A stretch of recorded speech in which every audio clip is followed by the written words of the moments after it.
Welcome all of U. നമ്മളിന്ന് നോക്കാൻ പോകുന്നത് റീഡിംഗ് ആൻഡ് റൈറ്റിംഗ് ഇംഗ്ലീഷിലെ ബ്ലോക്ക് 2 ആണ്. ബ്ലോക്ക് 2 ബേസിക് ഗ്രാമർ എന്നുള്ള രീതിയിലാണ് നമ്മൾ ഈ വീഡിയോ ചെയ്യുന്നത്.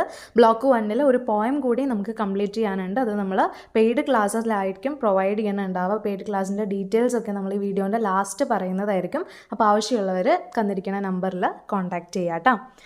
ഇനി നൗൺ എന്താണ്? Noun is A naming word. കഴിഞ്ഞു, അത്രമാത്രം മനസ്സിലാക്കിയാൽ മതി. നെയിമിംഗ് വേർഡ്, അതായത് എന്തെങ്കിലും ഒരു സ്ഥലത്തിൻ്റെയോ ഒരു ആളുടെയോ ഒരു സാധനത്തിൻ്റെയോ എന്തിൻ്റെങ്കിലും പേരാണെങ്കിൽ അതെന്താണ്? നൗൺ ആണ്. എക്സാമ്പിൾ വായിച്ചാൽ നിങ്ങൾക്ക് മനസ്സിലാവും അല്ലേ? Rashmi, college, friendship, beauty. Examples പെട്ടെന്ന് മനസ്സിലാവും. അതിൻ്റെ ഡെഫിനേഷനൊക്കെ ഒരു മാർക്കിന് ചോദിക്കുമ്പോഴാണ് നമ്മൾ പെട്ടുപോവുക. അപ്പോൾ അതിനാണ് അവിടെ ഡെഫിനേഷൻ കൊടുത്തിരിക്കുന്നത്. സിമ്പിളാണ്. Noun is A naming word. എന്തെങ്കിലും സ്ഥലത്തിൻ്റെയോ അല്ലെങ്കിൽ ആളുകളുടെയോ പേരിനെയാണ് നമ്മൾ എന്ത് പറയണത്? നൗൺ എന്ന് പറയണത്. Those nouns which have a real physical existence are called concrete nouns. ഇതിൻ്റെ എക്സാമ്പിൾ പറഞ്ഞിട്ടുണ്ടെങ്കിൽ കൃത്യമായിട്ട് മനസ്സിലാവും. എന്നാലും ഡെഫിനിഷൻ ഒന്ന് ഓർത്ത് വയ്ക്കാം. ഫിസിക്കൽ എക്സിസ്റ്റൻസ് ഉള്ളത്, ഒരു കറക്റ്റായിട്ടുള്ള ഒരു ഫിസിക്കൽ എക്സിസ്റ്റൻസ് ഉള്ള നൗണിനെയാണ് നമ്മൾ എന്ത് പറയണത്? കോൺക്രീറ്റ് നൗൺ എന്ന് പറയണത്.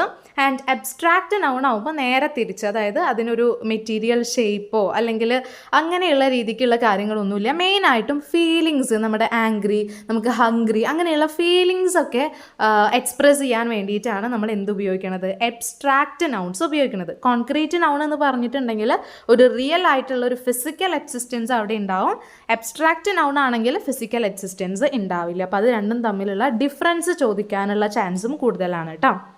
ഇനി കോൺക്രീറ്റ് നൗൺ ആണെങ്കിൽ അത് 4 ടൈപ്പായിട്ടാണ് ക്ലാസിഫൈ ചെയ്തിരിക്കുന്നത്. Proper noun, common noun, collective noun, material noun. Proper noun എന്ന് പറഞ്ഞിട്ടുണ്ടെങ്കിൽ ഒരു സ്ഥലത്തിൻ്റെയോ അല്ലെങ്കിൽ ഒരാളുടെയോ പേര്, അതായത് എക്സാമ്പിൾസ് അവിടെ കൊടുത്തിട്ടുണ്ട്. ഇന്ത്യ, ഗാന്ധിജി, ഷബ്ന, ഇതൊക്കെ എന്താണ്? പ്രോപ്പർ നൗൺ ആണ് അല്ലേ? ഒരാളുടെ പേരോ അല്ലെങ്കിൽ ഒരു സ്ഥലത്തിൻ്റെ പേരോ. ഇനി കോമൺ നൗൺ ഏതാണ്? Describe A person. ഒരാളിനെ നമ്മൾ വിവരിക്കാൻ വേണ്ടിയിട്ട്, അതായത് അയാൾ ഇന്ന ഒരാളാണ്, ഇതൊരു പുരുഷനാണ്, ഇതൊരു ടീച്ചറാണ്, ഇത് ഇവിടെയുള്ള ഒരു സിറ്റിസൺ ആണ്, ഇന്ത്യയിലുള്ള ഒരാളാണ്, അങ്ങനെ നമ്മൾ ഡിസ്ക്രൈബ് ചെയ്യില്ലേ? അങ്ങനെ ഡിസ്ക്രൈബ് ചെയ്യണതാണ് എന്തെന്ന് പറയുന്നത്? കോമൺ നൗൺ എന്ന് പറയുന്നത്. ഇനി കളക്റ്റീവ് നൗൺ എന്താണ്? Group of persons name. അതായത് എക്സാമ്പിൾ ക്രൗഡ്, ടീം. ടീം എന്ന് പറഞ്ഞാൽ എന്താണ്? കുറേ ആളുകൾ ചേർന്നിട്ടുള്ള ഒരു ഗ്രൂപ്പ്. ആ ഗ്രൂപ്പിനെയാണ് മൊത്തത്തിൽ ടീം എന്ന് പറയുന്നത്. അതേപോലെ ക്രൗഡ് എന്ന് പറഞ്ഞിട്ടുണ്ടെങ്കിൽ എന്താ? ആൾക്കൂട്ടം. ഗവൺമെൻറ്, അതായത് കുറേ അധികം ആളുകൾ ചേർന്നിട്ട് ഒരു ടീമായിട്ട്, ഒരു ഗ്രൂപ്പായിട്ട് ആ ഗ്രൂപ്പിനെ റെപ്രസെൻറ്റ് ചെയ്യാൻ വേണ്ടിയിട്ടാണ് നമ്മൾ എന്ത് ചെയ്യണത്? കളക്റ്റീവ് നൗൺ ഉപയോഗിക്കുന്നത്. ഇനി മെറ്റീരിയൽ നൗൺ എന്താണ്? മെറ്റീരിയലിൻ്റെ പേര്, അതായത് എന്തെങ്കിലും ഒരു സാധനത്തിൻ്റെ പേര്, മണ്ണ്, മരം, സ്വർണം എന്നുള്ള ആ ഒരു സാധനങ്ങളുടെ പേരുണ്ടല്ലോ, അതാണ് മെറ്റീരിയൽ നൗൺ. നമ്മൾ കോൺക്രീറ്റ് നൗൺ എന്ന് പറയുന്നത് നമുക്ക് തൊടാൻ സാധിക്കുന്ന അല്ലെങ്കിൽ ജീവനുള്ള വസ്തുക്കളുടെ എന്നൊക്കെ വേണമെങ്കിൽ അതിനെ ഡിഫൈൻ ചെയ്യാനായിട്ട് പറ്റും. അതായത് കോൺക്രീറ്റ് നൗണിൽ 4 എണ്ണമാണ് വരണത്.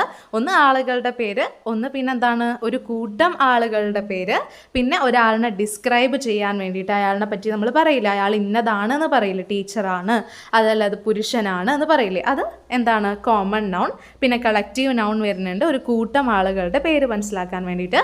പിന്നെ ഒരു സാധനത്തിൻ്റെ പേര് വരികയാണെങ്കിൽ അതെന്താണ്? മെറ്റീരിയൽ ആണ്, സാധനമാണ് അല്ലേ? Material noun. അങ്ങനെ പേര് വെച്ചിട്ട് അത് ഓർത്ത് വെച്ചാൽ മതി കേട്ടോ. ഇനി കൗണ്ടബിൾ നൗൺസ്. കൗണ്ടബിൾ നൗൺസിൽ അതിന് പ്ലൂറൽ ഫോം ഉള്ള നൗൺസിനെയാണ് എന്തെന്ന് പറയുന്നത്? കൗണ്ടബിൾ നൗൺസ് എന്ന് പറയുന്നത്. Proceeded by a, an, the. അതായത് ഇങ്ങനെയുള്ള നൗൺസിൻ്റെ മുന്നിലായിട്ട് എന്ത് വരും? എ അല്ലെങ്കിൽ ആൻ, ദി എന്നുള്ള വാക്കുകളൊക്കെ വരും. എക്സാമ്പിൾ തന്നിട്ടുണ്ട്. എക്സാമ്പിൾ വായിച്ചിട്ടുണ്ടെങ്കിൽ കറക്റ്റായിട്ട് മനസ്സിലാവും. There is an apple on the table. അതായത് ആൻ ആപ്പിൾ, എത്ര ആപ്പിൾ ഉണ്ട്. ദി കിങ്, അതായത് എത്ര എണ്ണം ഉണ്ട് എന്നുള്ളതിനെയാണ് കൗണ്ടബിൾ നൗൺസ് എന്ന് പറയുന്നത്. നമുക്ക് എണ്ണാൻ പറ്റും, ഇത്ര എണ്ണം ഉണ്ട്, അല്ലെങ്കിൽ ഒരു ആപ്പിൾ, ആൻ ആപ്പിൾ എന്ന് പറഞ്ഞിട്ടുണ്ടെങ്കിൽ എന്താണ്? ഒരു ആപ്പിൾ. അങ്ങനെ നമുക്ക് കൗണ്ട് ചെയ്യാൻ പറ്റുന്നതാണ് എന്ത്? കൗണ്ടബിൾ നൗൺസ് എന്ന് പറയുന്നത്. ഇനി അൺകൗണ്ടബിൾ നൗൺസ്, അതിനൊരു പ്ലൂറൽ ഫോം ഇല്ല. ഇത് ഇമ്പോർട്ടൻ്റ് ആണ്, കാരണം ഇത് തെറ്റിച്ച ക്വസ്റ്റ്യൻ ചോദിക്കാൻ, നിങ്ങളെ ഏറ്റവും കൂടുതൽ തെറ്റിച്ച ക്വസ്റ്റ്യൻ ചോദിക്കാൻ പറ്റിയ ഏരിയയാണ് ഗ്രാമർ എന്ന് പറയുന്നത്. അപ്പോൾ അത് കറക്റ്റായിട്ട് എക്സാമ്പിൾസ് കറക്റ്റായിട്ട് നോട്ട് ചെയ്ത് പോകാം കേട്ടോ. അൺകൗണ്ടബിൾ നൗൺസ് എന്ന് പറയുന്നത് അതിനൊരു പ്ലൂറൽ ഫോംസ് ഇല്ല. അതായത് അത് എത്ര എണ്ണം ഉണ്ട് എന്നുള്ളത് പറയാൻ പറ്റില്ല, എന്നാലാണല്ലോ നമ്മൾ പ്ലൂറൽ ഫോംസ് വെക്കുക. കുറേ എണ്ണം ഉണ്ടെങ്കിലാണ് നമ്മൾ പ്ലൂറൽ ഫോംസ് വെക്കുക അല്ലേ? ഇത് എത്ര എണ്ണം ഉണ്ട് എന്നുള്ളത് കണക്കാക്കാൻ പറ്റില്ല, അൺകൗണ്ടബിൾ ആണ്. അതായത് നമ്മുടെ ഇപ്പോൾ ഫൺ ഇത്ര കിലോൻ ഞാൻ ചിരിച്ചു എന്നൊന്നും ആരും പറയില്ലല്ലോ. അപ്പോൾ അതിനൊരു കൗണ്ടബിൾ അല്ല, അത് അൺകൗണ്ടബിൾ ആണ്. ഇപ്പോൾ fun, sugar, patience, luggage, baggage, money, milk, courage. ലഗേജും ബാഗേജും ഒക്കെ പലപ്പോഴും തെറ്റിച്ച് കാണാറുണ്ട്. അതായത് ലഗേജ് എന്ന് തന്നെയാണ് നമ്മൾ പറയുക, ഒരിക്കലും നമ്മൾ ലഗേജസ് എന്ന് പറയില്ല. നമ്മൾ കോമൺ ആയിട്ട് ഉപയോഗിക്കുന്ന ഒരു തെറ്റാണല്ലേ അത്. ലഗേജസ് എന്ന് നമ്മൾ പറയില്ലേ ഒരിക്കലും.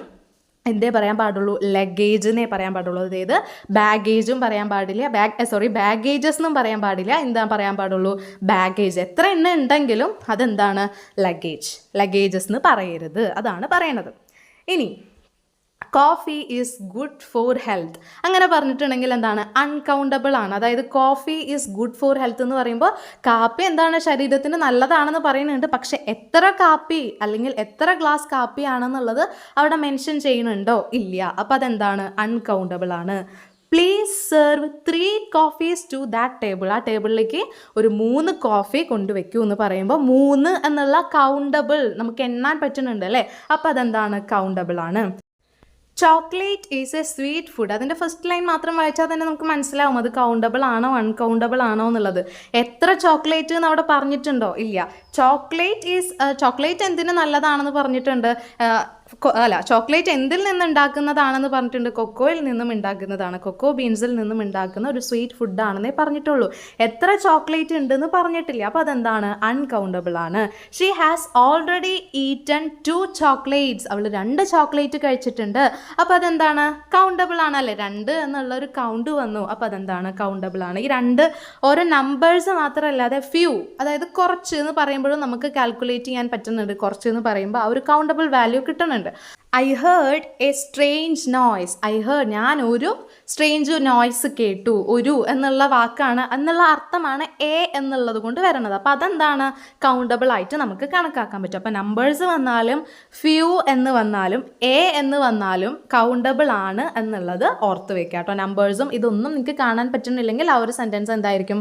അൺകൗണ്ടബിൾ ആയിരിക്കും. നിങ്ങൾക്ക് എക്സാമിന് മിക്കവാറും ഇങ്ങനെ കുറച്ച് സെൻറ്റൻസസ് തന്നിട്ട് അത് കൗണ്ടബിൾ ആയിട്ടും അൺകൗണ്ടബിൾ ആയിട്ടും ഡിഫറൻഷിയേറ്റ് ചെയ്യാൻ വേണ്ടിയിട്ടാണ് പറയുക. അപ്പോൾ ഇതിലുള്ള എക്സാമ്പിൾസ്, ടെക്സ്റ്റിലുള്ള എക്സാമ്പിൾസ് നല്ല പോലെ നോക്കി വെക്കുക കേട്ടോ. ഇനി ഇൻകറക്റ്റ് ആയിട്ടുള്ളതും കറക്റ്റ് ആയിട്ടുള്ളതും നമ്മൾ പൊതുവേ വരുത്തുന്ന മിസ്റ്റേക്സ് ആണ് ഇവിടെ തന്നിരിക്കുന്നത്.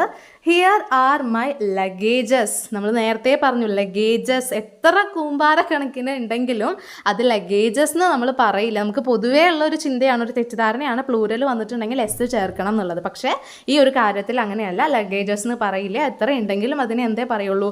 ലഗേജ് എന്ന് മാത്രമേ പറയുള്ളൂ. കറക്റ്റ് ആയിട്ടുള്ള വേർഷൻ അപ്പുറത്തെ ടേബിളിൽ കൊടുത്തിട്ടുണ്ട്, അത് നോക്കാം കേട്ടോ. Then the teacher gave her many good advices. ഒരുപാട് ഉപദേശങ്ങൾ കൊടുത്തു എന്നുള്ള രീതിയിൽ അഡ്വൈസസ് എന്ന് നമ്മൾ പറയലുണ്ട്. പക്ഷെ അങ്ങനെയല്ല കറക്റ്റ് ആയിട്ടുള്ള വാക്ക്. എത്ര ഉപദേശമാണെങ്കിലും ഉപദേശം, അതായത് അഡ്വൈസ്, അതിൻ്റെ കൂടെ എസ് ചേർക്കേണ്ടതായിട്ടുള്ള ഒരു ആവശ്യമില്ല. അങ്ങനെ ചേർത്തിട്ടുണ്ടെങ്കിൽ അതെന്താണ്? തെറ്റാണ്. Then Ramya arranged the furnitures in her room. Furnitures എന്ന് പറയേണ്ട ആവശ്യമില്ല, ഫർണിച്ചർ എന്ന് പറഞ്ഞാൽ മതി. എസ് ചേർക്കേണ്ട ആവശ്യമില്ല, അത് ഇൻകറക്റ്റ് ആണ്. എസ് ചേർക്കാതെ ഫർണിച്ചറിന് തന്നെയാണ് നമ്മൾ പ്ലൂറൽ ഫോമിൽ വന്നാലും പറയേണ്ടത്. അതാണ് കറക്റ്റ് ആയിട്ടുള്ള form. These baggages are very heavy. അത് നമ്മൾ പറഞ്ഞതാണ് അല്ലേ. ബാഗേജസ് എന്ന് പറയില്ല, എസ് ചേർക്കില്ല. എന്തേ പറയുള്ളൂ? ബാഗേജ് എന്നേ പറയുള്ളൂ. എല്ലാത്തിലുള്ള കോമൺ കേസ് അല്ലാട്ടോ പറയണത്. ഇതൊക്കെ എക്സെപ്ഷൻസ് ആണ്. എക്സെപ്ഷൻസ് ഉള്ള കേസാണ് പറഞ്ഞുകൊണ്ടിരിക്കുന്നത് കേട്ടോ. ഇനി കോമ്പൗണ്ട് നൗൺസും പൊസസീവ് നൗൺസും. പൊസസീവ് ആവാന്ന് പറഞ്ഞാൽ തന്നെ നമുക്കറിയാം എൻ്റേത്, എൻ്റെ ആണ് എന്നുള്ളൊരു തോട്ടാണ് പൊസസീവ് എന്ന് വരുമ്പോൾ നമുക്ക് വരുന്നത്. അത് തന്നെയാണ് ഇതിലും. പൊസസീവ് നൗൺ എന്ന് പറഞ്ഞിട്ടുണ്ടെങ്കിൽ അവൻ്റെ, പിന്നെന്താണ് രമ്യയുടെ, ശ്രീരാഗിൻ്റെ എന്നൊക്കെ നമ്മൾ പറയണതാണ് പൊസസീവ് നൗൺ എന്ന് പറയുന്നത്. ഒരാളുടെ എന്ന് പറയണം, അല്ലെങ്കിൽ ഒരു സ്ഥലത്തിൻ്റെ, അവൻ്റെയാണ്, ഇവളുടെയാണ് എന്നൊക്കെ നമ്മൾ പറയില്ലേ. അർജുൻസ് ബൈസൈക്കിൾ, അർജുൻ്റെ ബൈസൈക്കിളാണ്. പിന്നെ ലേഡീസ് ബാഗ്, ലേഡീസിൻ്റെ, അതായത് സ്ത്രീകൾ ഉപയോഗിക്കുന്ന ബാഗാണ്. അങ്ങനെ ഓരോന്നിൻ്റെയും ഇൻ്റെ, അതായത് അവൻ്റെ എന്ന് പറയണതാണ് എന്തെന്ന് പറയണത്? പൊസസീവ് നൗൺസ് എന്ന് പറയണത്. ഒരു ഓണർഷിപ്പ് ക്രിയേറ്റ് ചെയ്യാണ് പൊസസീവ് നൗൺസിൽ. ഇനി കോമ്പൗണ്ട്സ് നൗൺസ് ആണെങ്കിലോ combination of 2 or more words, അതായത് rainfall, policeman, dining table, lunch box, അങ്ങനെ കോമ്പിനേഷൻ അല്ലേ. ലഞ്ച് പ്ലസ് ബോക്സ് വരുമ്പോഴാണ് അതെന്താണത്? ലഞ്ച് ബോക്സ് വരണത്. അങ്ങനെയുള്ള കോമ്പിനേഷൻ ആയിട്ടുള്ള 2 അതിൽ കൂടുതലോ വാക്കുകൾ വന്നിട്ടുണ്ടെങ്കിൽ അതെന്താണ്? കോമ്പൗണ്ട് നൗൺസ് ആണ് കേട്ടോ. ഇനി ജെൻഡർ വൈസ് നോക്കുകയാണെങ്കിൽ നമുക്ക് അറിയുന്ന കാര്യമാണ്. ജെൻഡർ വൈസ് നോക്കുകയാണെങ്കിൽ മാസ്കുലിൻ ഉണ്ട്, ഫെമിനിൻ ഉണ്ട്, ന്യൂട്രൽ ഉണ്ട്. മാസ്കുലിൻ ആണെങ്കിൽ അത് എന്തിനെ സൂചിപ്പിക്കും? മെയിൽ, പുരുഷന്മാരിനെ സൂചിപ്പിക്കും അല്ലേ.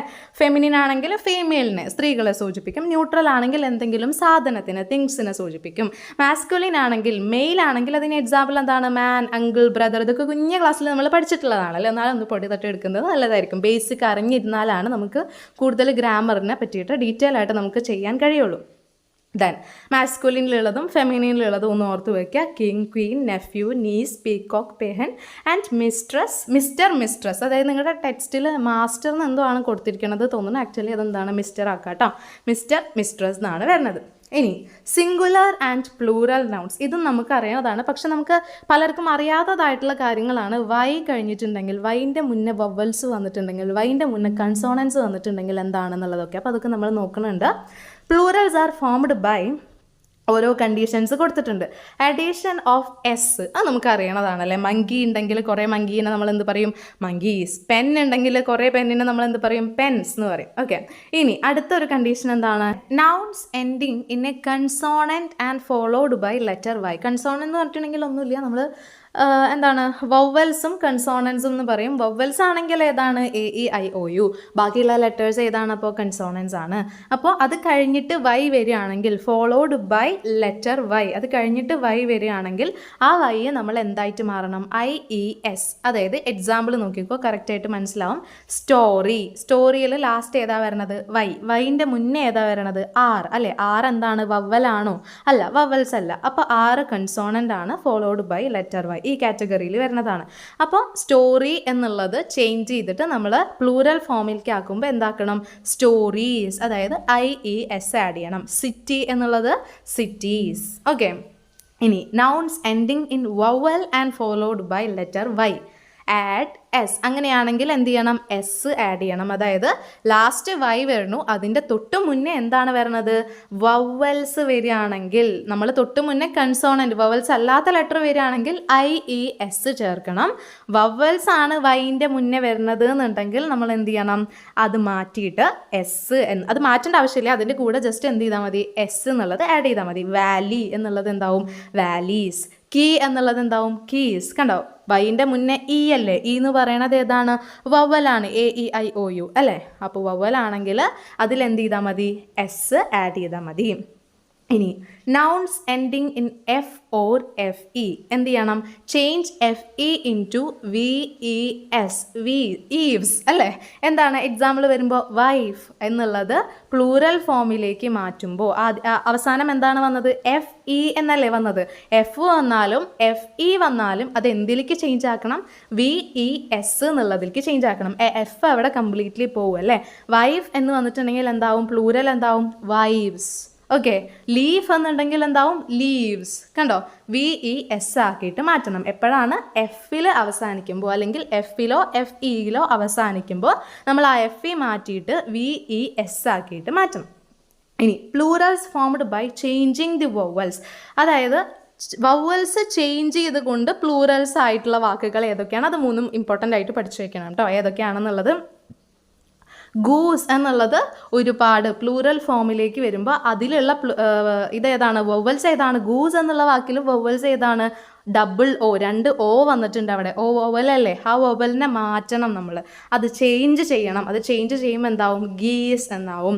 അതായത് ആ ഒരു വവലിനെ മാറ്റിയിട്ട് വേറൊരു വവലായിട്ട് എടുത്തു വെച്ചു. അതായത് ഒ മാറ്റിയിട്ട് എന്താ എടുത്തു വെച്ചു? അവിടെ ഇ എന്നുള്ളത് എടുത്തു വെച്ചു. അപ്പോൾ ഗൂസ് എന്നുള്ളത് ഗീസ് ആക്കി. ഇനി മാൻ എന്നുള്ളതിന് പകരം എ മാറ്റിയിട്ട്, എ റീപ്ലേസ് ചെയ്തിട്ട് അവിടെ എന്ത് വന്നു? ഇ എന്നുള്ളത് വന്നു. രണ്ടും വവലാണ്. അതായത് നമ്മൾ ചേഞ്ച് ആക്കണതും വരണതും എന്താണ്? വവലാണ്. പക്ഷേ ഒരു വവൽ മാറിയിട്ട് അടുത്ത വവൽ വരുന്ന വാക്കുകളാണ് ഈ 3 ഉറപ്പായിട്ടും പഠിച്ചു വെക്കുക കേട്ടോ. അത് ഗൂസ് എന്നുള്ളത് ഗീസ് ആവും. മാൻ അതിലേതാണ് വവൽ? എ ആണ്. അപ്പോൾ അത് മാറിയിട്ട് ഇ ആവും. Tooth അതിലേതാണ് vowel? 2 ഒ ഉണ്ടല്ലേ, അത് മാറിയിട്ട് ടീത്ത് എന്നാവും. Plurals of compound nouns. Compound nouns എന്ന് പറയുമ്പോൾ ഇപ്പോൾ ഗേൾ ഫ്രണ്ട് എന്ന് പറയുമ്പോൾ അതിൻ്റെ പ്ലൂറലാണ് ഉദ്ദേശിക്കുന്നത് എന്നുണ്ടെങ്കിൽ ഗേൾ ഫ്രണ്ട്സ്. നമ്മൾ നേരത്തെ പറഞ്ഞ പോലെ തന്നെ അതിൽ വലിയ വ്യത്യാസമൊന്നും കാണാനില്ല അല്ലേ. Then nouns with the same singular and plural forms. ഇതും ഇമ്പോർട്ടൻ്റ് ആണ്. ഇതിൽ ഏറ്റവും ഇമ്പോർട്ടൻ്റ് എന്ന് പറയാൻ പറ്റുന്നത് plurals formed by changing the vowels change ആക്കിയിട്ട് പ്ലൂറൽ ഫോം ചെയ്യണത് തൊട്ട് മുന്നത്തെ. പിന്നെ അതിനുശേഷം ഏറ്റവും ലാസ്റ്റ് വരുന്നത് nouns with the same singular and plural forms. Sheep എന്നുള്ളതിന് പ്ലൂറൽ ഫോം ഇല്ല, ഷീപ്പ് എന്ന് തന്നെയാണ്. എത്ര ഷീപ്പ് ഉണ്ടെങ്കിലും ഷീപ്പ് എന്ന് തന്നെയാണ് പറയുക. ഡീർ എന്നുള്ളതിനും എത്ര ഡീർ ഉണ്ടെങ്കിലും ഡീർ തന്നെയാണ് കേട്ടോ പറയുക. അത് നിങ്ങൾക്ക് തെറ്റിക്കാൻ വേണ്ടി ഷീപ്പിൻ്റെ പ്ലൂറൽ എന്താണെന്നൊക്കെ ക്വസ്റ്റ്യൻ വരും. അപ്പോൾ ഷീപ്പിൻ്റെ പ്ലൂറൽ എന്താണ്? ഷീപ്പ് തന്നെയാണ്. ഡിയറിൻ്റെ പ്ലൂറൽ എന്താണ്? ഡിയർ തന്നെയാണ്. ഇനി വെർബ്, ഷീ ഈസ് ഡാൻസിങ്. അതെന്താണ്? അവൾ ഡാൻസ് കളിച്ചുകൊണ്ടിരിക്കുകയാണ്.